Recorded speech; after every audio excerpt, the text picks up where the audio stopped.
Good afternoon, District 50 Toastmasters.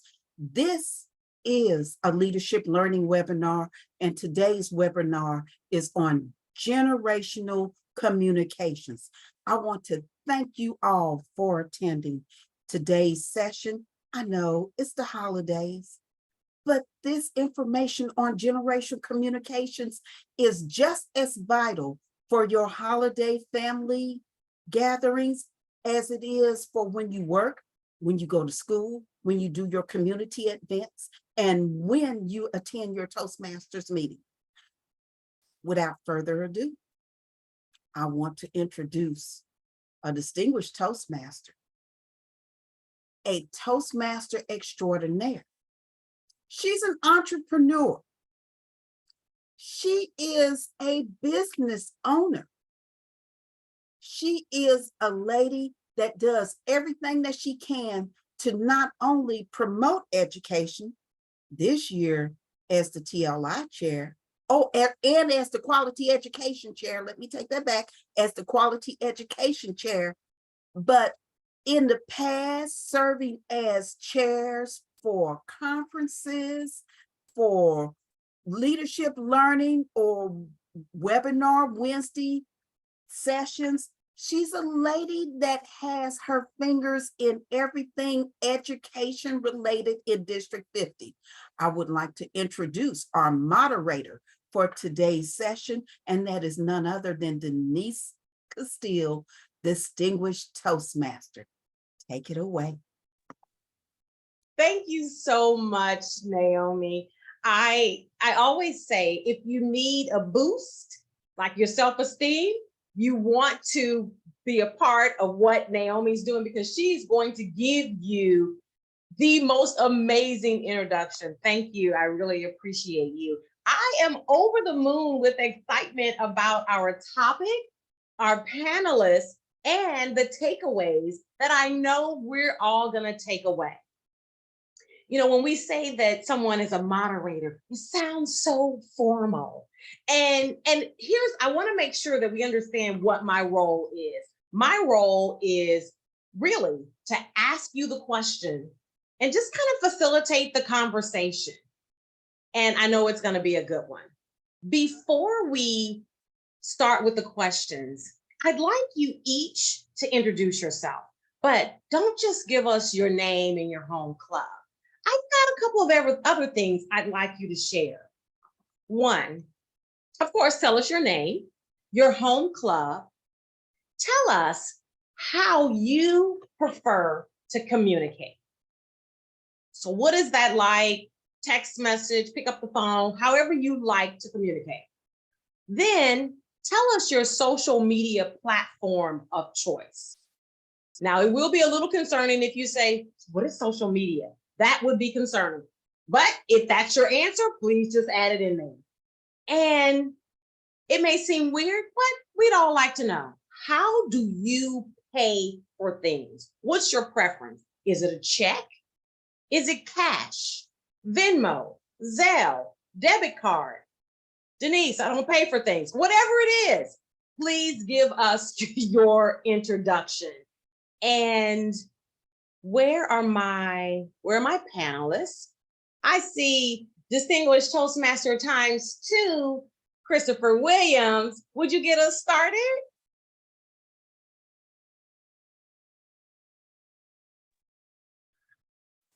Hi, I assume this is when I'm to speak. I am a Toastmaster in both the pathways as well as the classic system. I'm age 80. I communicate verbally. I do my best to listen, which is the primary situation. I communicate, I guess, through the platform of Discord and email and sometimes messages. So it is, something that at my age, still a little new to me, but nonetheless, I prefer to communicate as best I can on those means. And I have no problems in communicating with virtually everyone. I don't see a generational difference And that's it. I think it is a possible stereotype tonight. Thank you. And thank you. I see another panelist, Distinguished Toastmaster Flavia. Would you please answer and introduce yourself? Hello, Denise. Hello, everyone. I'm so happy and thrilled to be here. I am a Toastmaster of the McAfee Club. Been there for about 6 years. I prefer to communicate via chat. Doesn't matter the platform, but the one I use the most is WhatsApp. And every now and then, email, of course, but I prefer instant messaging, if you will, and none of the Facebook, none of the Instagram, just to the point. Just tell me what you need. What else did you ask? Oh, what do I like to pay? I pay with credit cards still. I'm kind of wary of using Venmo. I use it for school and stuff because they ask you to use it, but I'm still a little scared of losing my money, but I guess I'm gonna get used to that. So I'd rather have the plastic in my hand. Back to you. Thank you, Flavia. I see another one of my panelists, Jennifer Jones. Hi, good evening, everyone. My home club is Anointed Oak Cliff Orators in the Southern District. I apologize for my voice. I prefer to communicate verbally and then to follow up with some form of written communication. I prefer to pay with Zelle, or at least I did until I had my phone stolen, and that made me a little nervous. But other than that, I prefer Zelle or credit cards. My favorite social media platform, wow, that's a hard one. I have several, but most often I'm on Zoom or Teams. Teams has a little bit more immediate interaction with a little bit less of the structure of Zoom. So I prefer Teams. Back to you. Thank you so much. And please correct me if I'm mispronouncing your name. Is it Hardeep? Hi, yeah, my name's Hardik. A little bit difficult to pronounce sometimes, but Thank you. yeah, but I'm a member of the Richwoods Gavel Club in Frisco, Texas. I'm the president of the club, and I've been doing Toastmasters for about 4 years now, just when we started doing it only on Zoom. I don't pay for much stuff, but I do like to use credit card, and for sure I like getting paid with checks the most. Yeah. Awesome. Thank you. Distinguished Toastmaster Allison Priestley. Thank you. I am Allison Presley. I am a distinguished Toastmaster. My home club is McKinney Motivators, but I'm also a member of Park Central Toastmasters, where excellence is in action. My social media is Facebook. I honestly don't use a lot of it, and it is not because I don't know how. I don't use it because there's too many ads which irritate the heck out of me. I want to see the things I want to see and the people. So that's my social media. I prefer to pay by cash, check, credit card. I will pay by Zelle. I will even have auto drafts for a lot of my bills. It just makes things simple. Simple is my motto. And as far as communicating with me, I do phone, I'll do text message, I'll do email. I am not on Discord because, again, it's not as simple as it appears. It confuses me, so I just don't use it. And I am a member of the boomer generation, but the very tail end, which is important. We'll find that out. Thank you, Madam Moderator. And thank you. Please help me pronounce your name. I'm looking at it. It's S-A-H-A. Sahasra. Pronounce it for me again. My name is Sahasra. Sahasra. Okay. Yeah, so I'm Sahasra. I come from Richwoods Gavel Club. I'm the vice president of public relations. I'm a freshman in high school. I usually like to communicate face to face. Though if I had to do it remotely, I usually use messages or WhatsApp. I'm not allowed any social media on my own phone, but I have an Instagram account on my mom's phone. I'm 14, so I don't pay for much, but my parents use their credit card, I guess.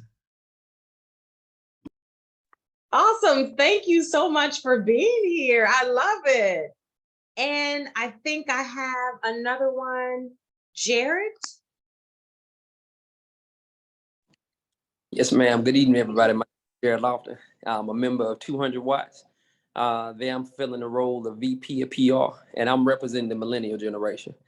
My preferred form of communication, it kind of depends on context. So if I'm meeting a person for the first time, I kind of prefer to meet face to face, get a chance to shake your hand, get a chance to maybe eat with you, just kind of pick up on different energies. But from a convenience standpoint, I love Zoom.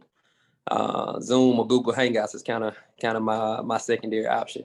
As far as from a payment standpoint, I like to have things on auto draft myself personally, but otherwise I do pay with credit card.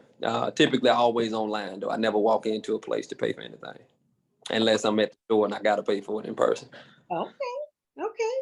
Very good. Thank you to all of my panelists for introducing yourselves. We are excited. Have I missed any of them? I tried not to. Okay. All right. Here is our first question.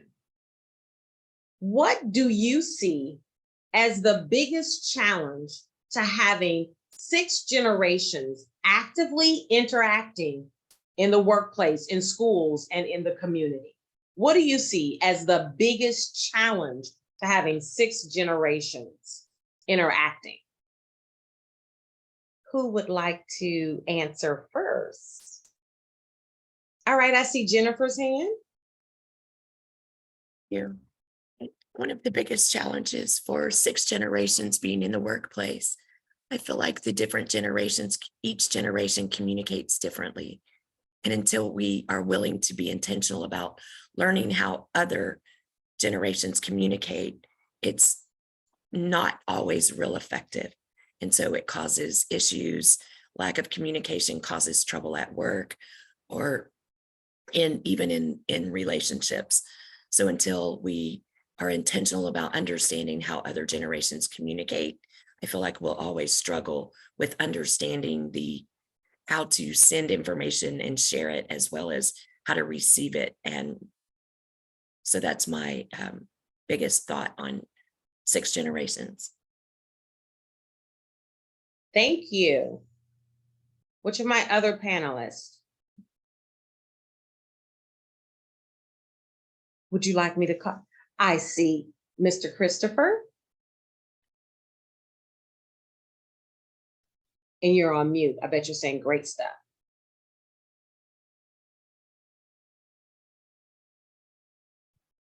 I don't believe that there is a generational communication divide between the various generations. Why? Well, we all have basically a common background. We're from America. We speak essentially the same language. We function in society interchangeably. We get in our car, we take the bus, we get on the train, we go to the job. In the job, we are expected to be uniformly productive. So, the pursuit of differences between the generations, while it may be interesting and perhaps a sociological phenomenon, is not one that I think affects all of us. But that's my opinion. I love it. Who else? Yes, Sahazra? In my opinion, I think it depends on which person of a particular generation you're speaking to. I don't think all of us, like when we look at it from a vast scale, I don't think all of us have a generational gap or between how we communicate, but I feel like it depends on people because my grandparents, they're part of the boomer generation. They can text, they can use social media, though not very effectively. They can still use it. And I feel like when I'm speaking to them, they talk to me in Telugu, which is a language that is from India, and I reply to them in the same language. But if I were talking to someone else, I wouldn't do that.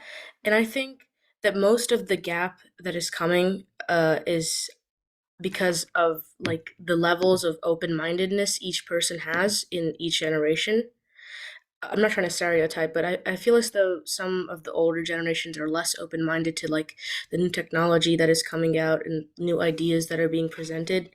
So I feel as though open-mindedness is the major reason for our communication gap. Thank you. So well put. Thank you. I don't want to miss any of my yes, Flavia. And then Harthik, we'll come back to you. Yes, I wanted to elaborate, on what Sahasra just said, and I think she nailed it, because being a Generation X generation, in my case, I feel we actually experienced that disruption in technology when the cell phones came, right before social media. I guess that would be the next one. We lived it. And we're kind of more open-minded, I would say, because we went through that process. We saw it being born. When I was in college, I was programming in Java. That was my last year of college. And I had done C++, for those of you who program. And I was just amazed at what new things people could do. And I sadly left college because I had to graduate. But I was a witness of how the disruption was coming. I could see it coming. So I could totally see how boomers and the previous generations, all of a sudden, their ground was shaken and nobody gave them a warning. But I had the warning. And of course, I tried to adapt. I have to say that even for me, every time there's a new release, let's say even in Word or Microsoft PowerPoint, I resist to it. I'm like, why? Why are people changing the way I type? I do my presentations. Why are all the kids using now Google Sheets instead of Microsoft Excel? I still resist. I mean, it is totally natural for all of us to resist to change. But to Sahasra's point, we have to have an open mind, because indeed, technology is disrupting and we'll continue to do it. And we just need to adapt. I couldn't agree more. The gap is adaptation to change. I would put it that way. And thank you. Harthik, you had some comments? Yeah, so I actually agree with Mr. Williams on this point. I don't think at least the back end from the builders to Generation Z have a problem communicating with each other, because I work in retail and I have to talk to different people of different cultural groups, age groups on a daily basis. And I don't find it difficult for us to communicate, but I do think the group that is the hardest to communicate with is probably the Gen Alpha kids, the 2016 and after. They're the ones who have been too immersed in technology from a young age. And that's a generalization from what I see in my rather affluent neighborhood. But it depends on the way that they've been raised in their developmental years, I think. Because whether it was with us and Gen Z, with me and Sahasra, or millennials that I've seen with my parents, I've seen that the way that our parents bring us up, teach us the value of communication in person, because I have friends who talk with the abbreviations we normally text. So they say TBH in person, or they speak in text language. And I've seen that to be the biggest gap, but I feel like in general communication, there's not too much of an issue between any of the groups except Gen Alpha, as far as I've noticed. Interesting perspective. Thank you. Any other panelists would like to answer that question? All right, we've got others. The moderator, I apologize. Jared raised his hand. Oh, I'm so sorry, Jared. I didn't see you. Something happened on the screen and all of a sudden you were over here. You were over here and now you're over here. Yes, Yeah. please answer. Just to kind of, I guess to kind of highlight, I think that generational conflict, in my opinion, has always been like a thing because of, I missed the lady who spoke just a second ago, but she was talking about how with the baby boomers, when technology and social media, just like these recent changes that happen, it's going to shake people up. But not just that, but the fact that we're kind of all in different phases in life. And so if you're 14, you're talking to a 4-year-old, or you're 40 and you're talking to a 14-year-old, it's going to always be different topics that are important. So it's going to be some communicational barriers. I think that like language, even just within whatever language is going to always change. So the concept of, just saying TBH, that's something that's like a cultural norm. As generations change, some things that make, just to make things easier, that's going to kind of be the way that people begin to speak. And I think that from a older generation, younger generational standpoint, to highlight the point that was made earlier about the open-mindedness, younger people have to be open-minded to the older traditional ways of communicating, or else you're going to stop being able to communicate with that builder generation, stop being able to communicate with baby boomers, and effectively, like in the workplace, we'll not be able to get anything done. But and conversely, again, with the older generation, I think that we could do, as a younger generation, do a better job of easing them into that particular transition. But that's just what I wanted to add. Thank you. I do have a question. What is TBH? To be honest. Oh, okay. Thank you. Thank you so much for that. TBH, I didn't know it. Okay. Oh, Allison, I see your hand up. Yes, please share. Thank you, Miss Moderator. As a member of the, as I said, the end of the boomer generation, I grew up with my grandparents. They passed when I was in as a young adult. So I've grown up through what's referred to as the silent generation. My parents were of the, was it builder generation? We refer sometimes to that as the greatest generation. I am a boomer, but of the end of the boomers. I sometimes feel like I'm more of that generation. Was it Generation X? Because that's what I really grew up through. My children are all millennials, but of the entire spectrum. And my grandchildren are now of the, is it Generation Z and Alpha? I have an experience with all of the communication with all of these generations. And there has been some ways that, communicating has been different. The older, the silent generation wasn't always silent. They liked to talk. The boomer or the builder generation has amazing stories. I'm not in the workforce, but anytime we listen to what someone else has to say and allow them to speak, that bridges any communication. So as far as within any communication, listening is that important thing. And asking a question like, I don't quite understand what TBH is, builds another bridge for us, opens up that portal so that we can all make a better communication attempt. Love it. Thank you. Thank you all for your insight on that question. Here's the next question. I often see on social media, in social media posts about the good old days. And for my generation, I see people say, we used to play outside until the street lights came on.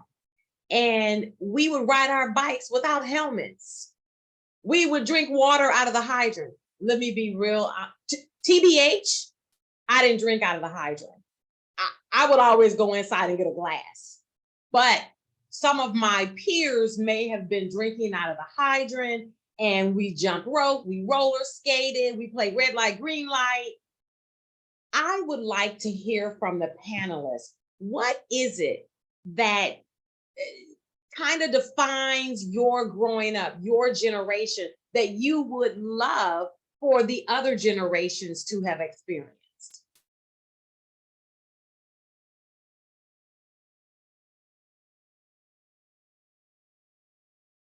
Yes, Mr. Christopher. You're saying good stuff and you're muted. There we go.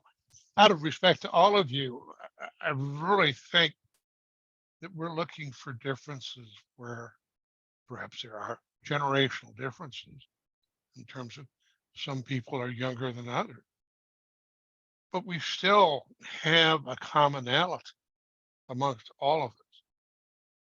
And to be perfectly frank with you, looking for separations in the ongoing march of our species across the face of this planet. You know, I know we can't relate to the Egyptians of long ago, but again, we know about them. We know they existed.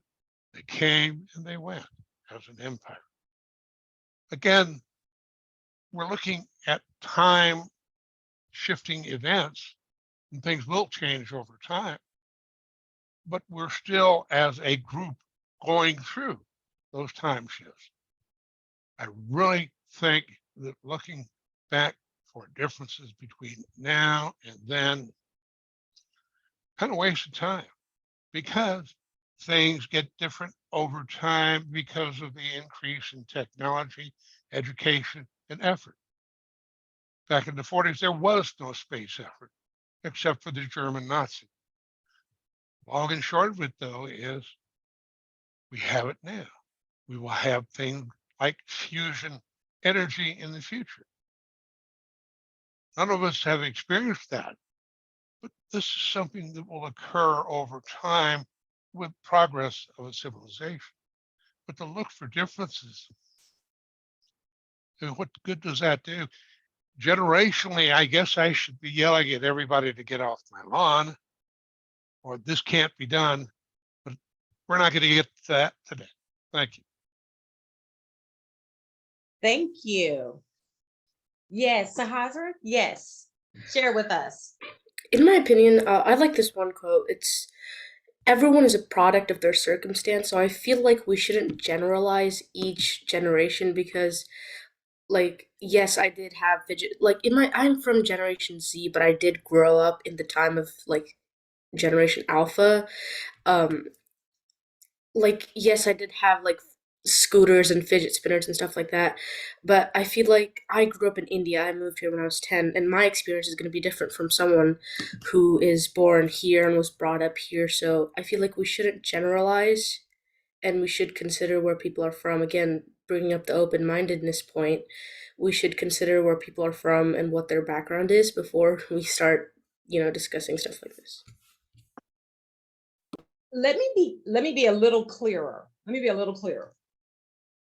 When this question is just a thought starter, and it's really about where you were, so the things that you experienced.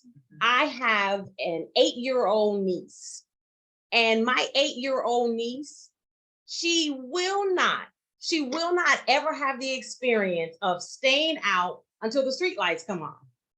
That's not an experience that she's gonna have. She won't get to have, I would love for her to experience playing red light, green light. She's just not gonna get it. She's not gonna have that experience. And the question is just simply, what is something that you experience in your generation, something that's unique to your generation that you wish even baby boomers or the traditionalists, sometimes we call them builders, or the silent generation, what would you have liked for them to experience that's unique to your particular generation? Harthik, I see your hand up. All right. I think on a less serious note, I think the one thing that I wish other people would be able to experience is probably the Discord Among Us games my friends and I used to play. And Among Us is just like a game where you try to find an imposter. It came out during the quarantine time. So having that experience along with the experience that I've had, because we do play outside, we do play outside until the streetlights come on, way after that too. But having the technological experience of being able to play with each other, being connected over a Discord call was something that I think everyone should be able to experience, because you're still there face to face, you're still playing a game, but it's just a different style of playing, a less active form, I'd say, but something that's more like stimulating in a different essence. So Among Us and probably Nerf Wars. Nerf Gun Wars were probably the most fun thing I've ever done, because everyone on my neighborhood, everyone on my street would come together. We'd go to a person's house, try not to lose all our bullets, which we end up doing anyways. and just be able to have fun for hours on end without caring for the world. So I think those are the experiences, like was brought up before. Technology brought us to this point, and having those elements with us are what are going to change the way that kids play over time. But the true essence of playing and having fun, connecting with each other as children, aside from our familial roles, aside from our jobs, responsibilities, I don't think that'll ever change. And the communication aspect of that will always stay the same. It's just the medium which we communicate is going to change over time. Excellent. Thank you. I see Flavia's hand up. Yes. Yes, hi. So I think one of the things that not a lot of people will experience is parties without cell phones. I mean, it's inevitable that we all have cell phones today, even the little ones. But back in the 80s, we would go to a party and we would really be present. But guys, we can still do it, right? By delaying when to give the phones to our kids, we can allow them to have that full presence in parties, and not only parties, but gatherings, any social gathering. Sadly, everybody's so into the perfect picture, into the perfect video, that they're not really living the present time. And that is sad to me. I will always cherish my first party, my first dance, my first everything, without worrying about how it would look in social media. Thank you. Miss Allison. One of the things that as a youngest boomer, but also my mother even experienced this, we had a lot of imagination play. Television wasn't a big thing, so we weren't watching a lot of it. Yeah, there were TV shows on and Saturday morning cartoons were a thing, but we got outside and we played. We were creative with things. We would use a stick for a gun, and that was right. We called it a gun. We had a vacant lot behind us, and it grew these weeds we called speargrass, and we'd throw those at each other. We were pioneers, we were astronauts, we were pirates, we were wizards, or lots of imagination things. We had secret forts. Being outside and playing with our friends and having the run of the block as well as the broad block across the street, the high school or the junior high football field, and a big vacant lot to ride our bikes on. We just had an area that was not too big, not too confined, but with everybody all right there. And I think that's one of the things that the subsequent generations are really missing is imagination play and the encouragement to get together with others and play freely.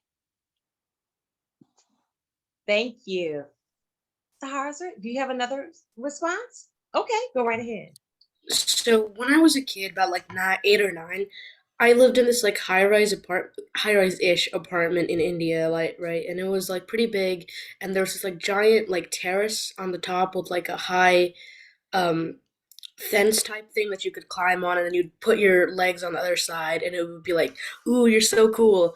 And my parents completely forbid me to do that. If I did that, I would be dead.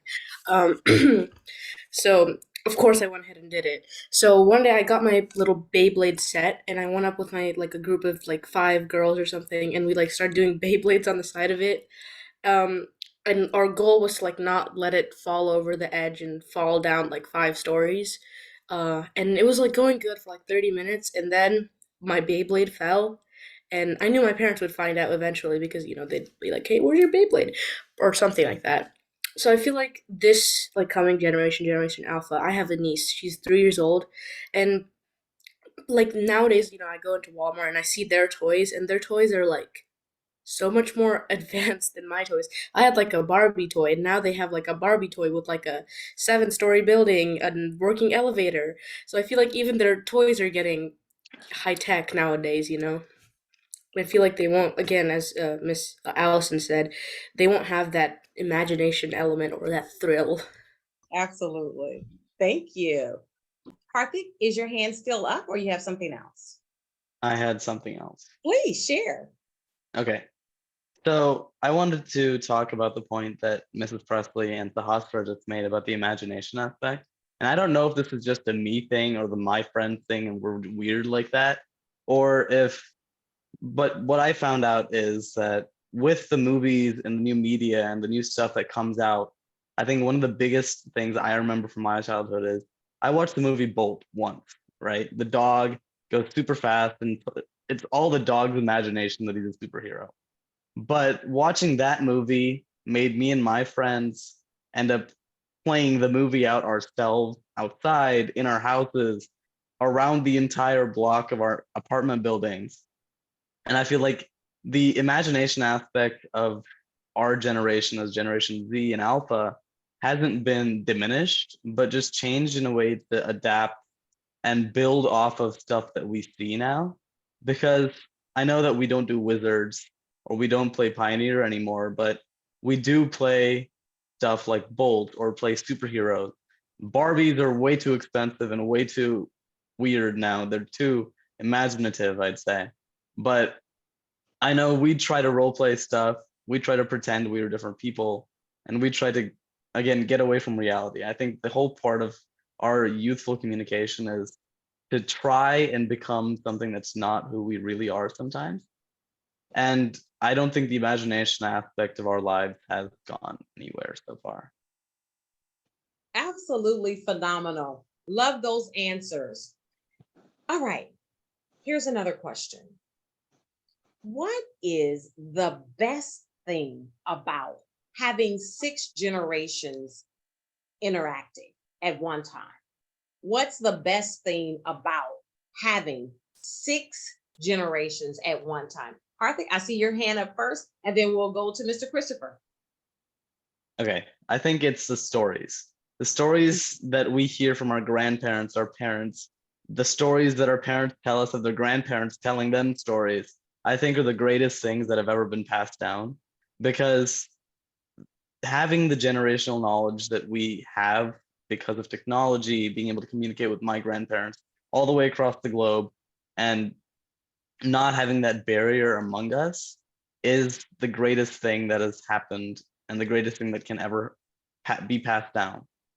So I think the storytelling of past experiences, lessons, and stuff that we generally sometimes don't want to learn, but are told in ways that we do want to learn them, are the things that make communication great and are the things that I think make communication among all generations the best. I love it. The stories. Mr. Christopher,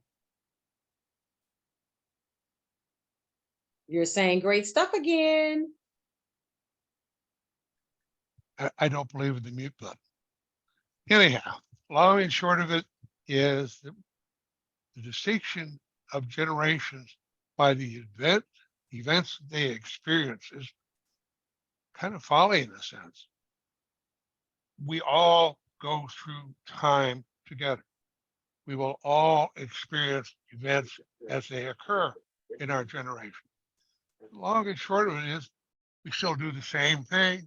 We pray, we work, we try to live and raise a family, and so on. So the events of generations are what perhaps define them.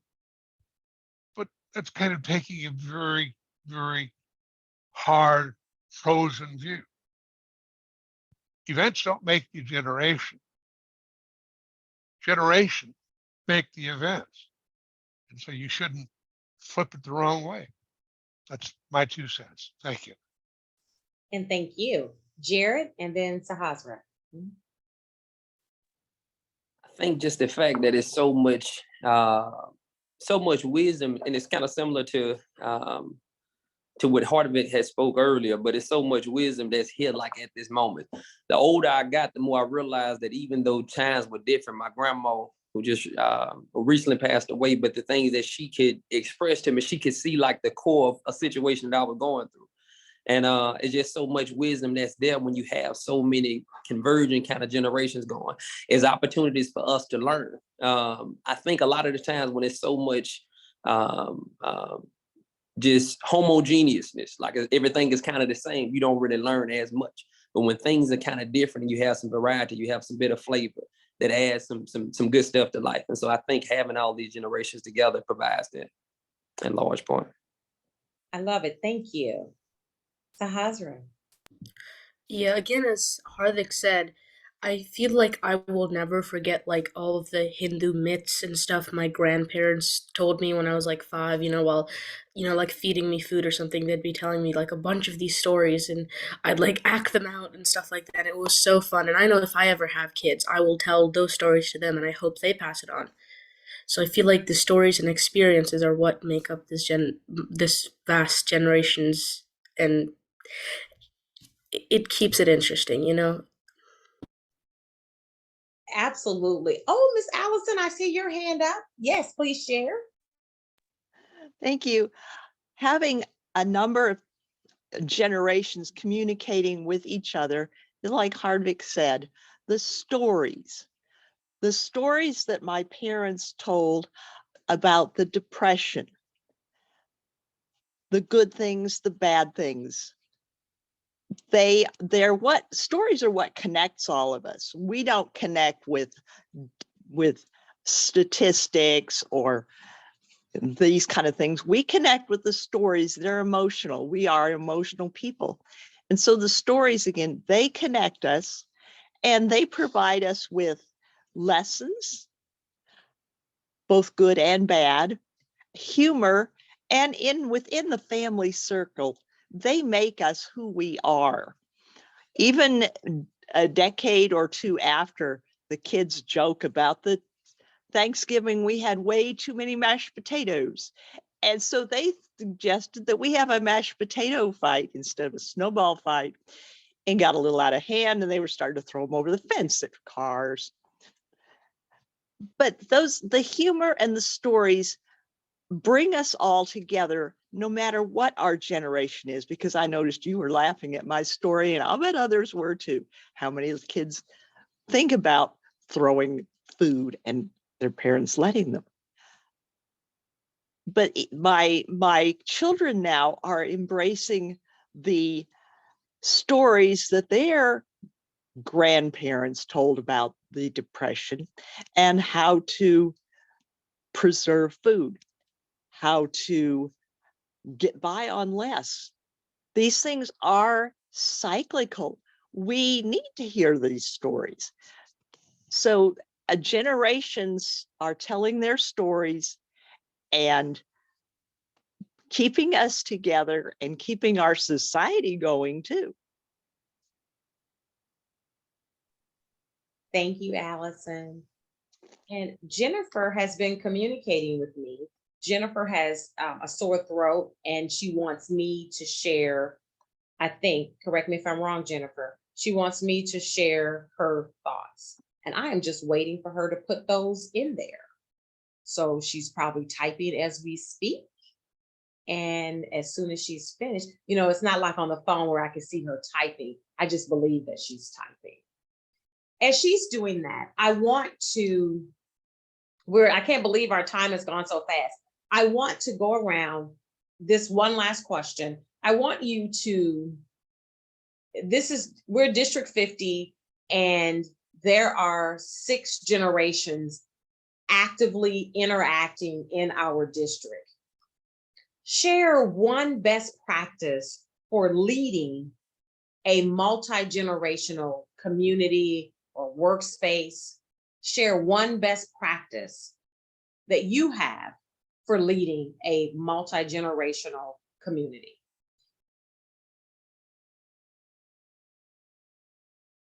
I'll give you a few moments. I see somebody's hand. Yes, Sahasra.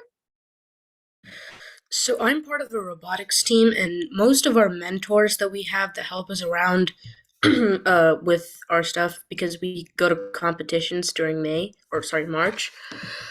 Most of them are part of either Generation Y or Generation X. Yes, Generation Y, Generation X. And I feel like most of them don't come from STEM backgrounds. Most of them are just one of our lead mentors, she's a nurse. And I feel like it's sometimes hard to communicate how we want certain things to work to them. So I feel like understanding where they're coming from, understanding their perspective, and them to being open-minded to our perspectives is one of the ways that I try to communicate with my older peers. Thank you. What I heard you say was understanding all perspectives. Yes? Awesome. Jared, I think I saw your hand up next. Yes, ma'am, it was. Effectively, just having empathy, like starting with empathy. So if you're looking at things from other people's lenses, you're much more open to be able to hear that perspective. And if they have a fresh perspective, that could be something that's novel to build the club or just any organization in general. It's critical to hear that. And also people feel comfortable whenever they can see that you understand them from their perspective. Even if there's, I'm not saying this necessarily for clubs, but just leadership in general, even when there's disagreement, if you can understand the person, y'all can get to a good solution ultimately, coming from that lens. And so that's my take. I love it. Empathy. Harthik. I think the one thing I have to say about it is just making sure to listen most of the time and then speak. Because regardless of the generation you speak to, and this comes from my retail background, that you have to understand why they're there, what they're trying to do, and what their circumstances are.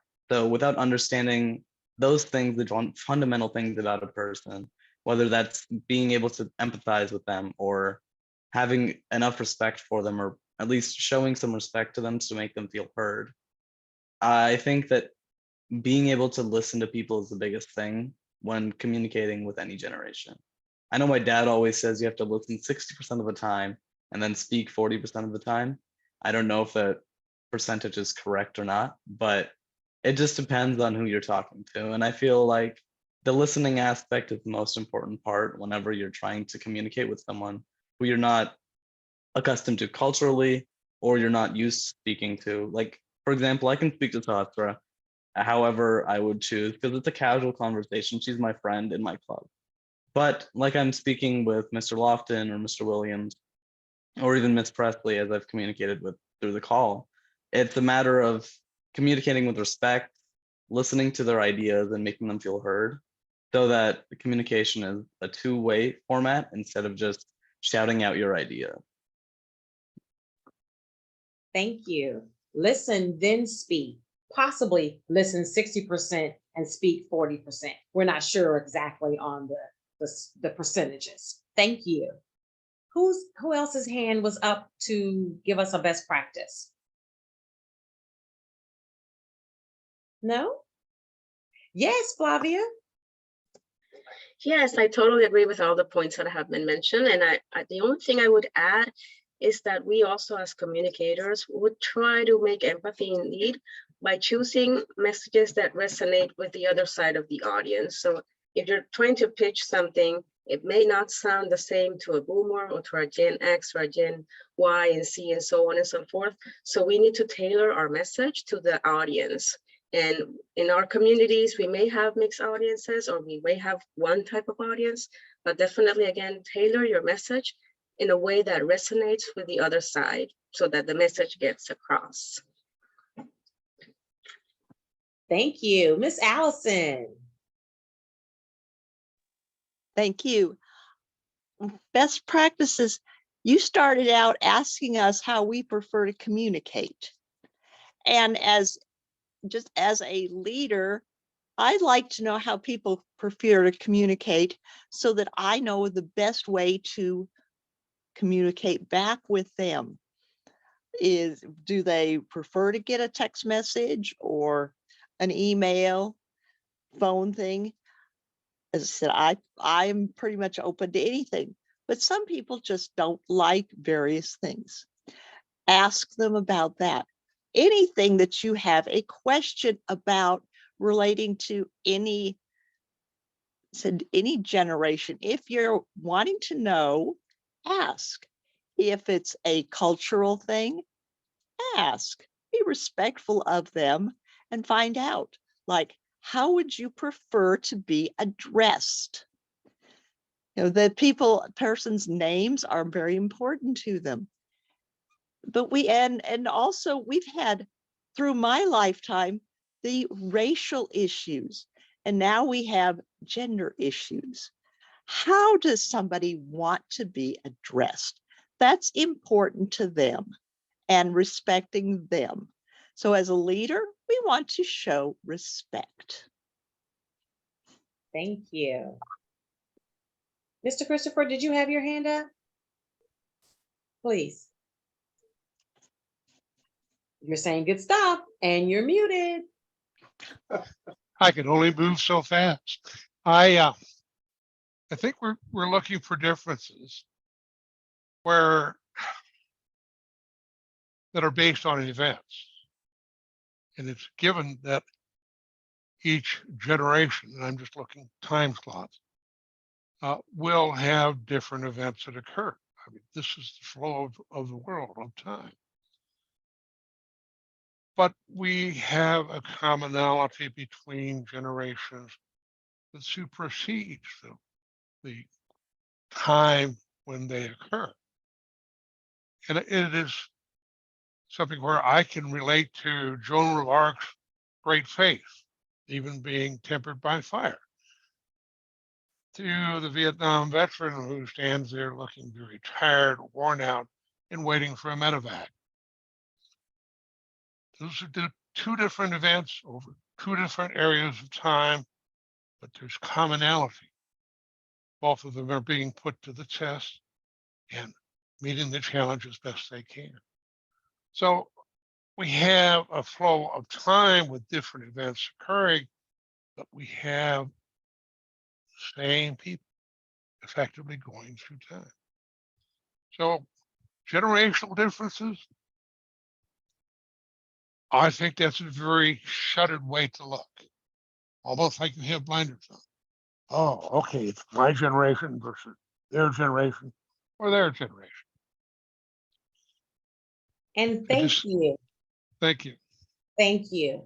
I want to make sure that I share Jennifer's comments on the previous question. This is Jennifer's response. I just wanted to say that I enjoy each generation and the wisdom and knowledge, not only that my generation can share, but what I can learn from those older than me and even younger than me. I find it exciting and encouraging to have multiple aspects and insight about the issues of life. And she says it's a little hard to communicate in typing, but best summed up by the value of each generation's knowledge. And you'll recall that that question was, what's the best thing about having 6 different generations in our community?